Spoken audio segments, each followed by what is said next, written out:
Kuri uyu musi w'isabato y'igenekerezo ry'icenda Munyonyo, umuyobozi w'ishengero ry'Abadiventiste w'umunsi w'indwi mu Burundi, Pastor Dr Joseph Ndikubwayo, yaramutse aja kwifatanya n'abizera b'ishengero ry'Abadiventiste w'umunsi w'indwi Kurubuye mu ntara ya Ngozi guhimbaza Imana.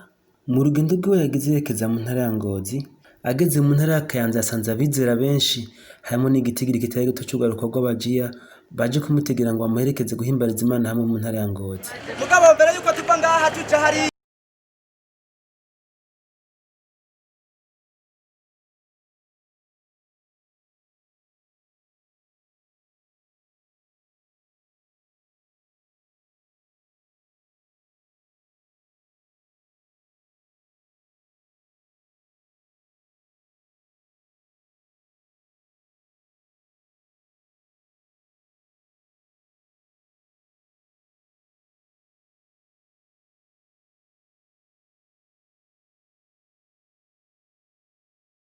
Hamwe n'isinzi ry'abizera b'ishengero ry'Abadiventiste w'umunsi w'indwi mu gisagara ca Ngozi, ndetse n'urwaruka rw'abajiya rwagaragaje umunezero mu kwakira umuyobozi wabo.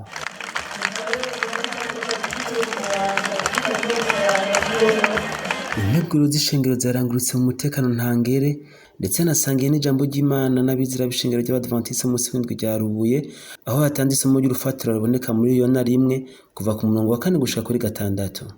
Yagarutse ku kibazo ishengero ry'Abadiventiste rimaze mu mwaka wose urenga kw'imisi 3, aho yanatanze n'akarorero ku vyabereye ngaho nyene ku Rubuye. Aha kuri kibazo turi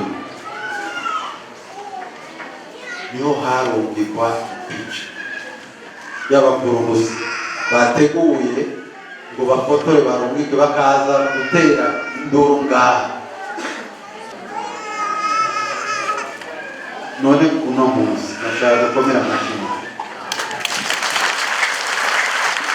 kubona ikibanza bavugiye n'ibyo uno munsi dushobora kuba Ted Wilson Hiriwe yamaze kubibona uko byagiye, ko turahasengera atankomanzi. Haleluya, haleluya, haleluya, Imana ishimwe.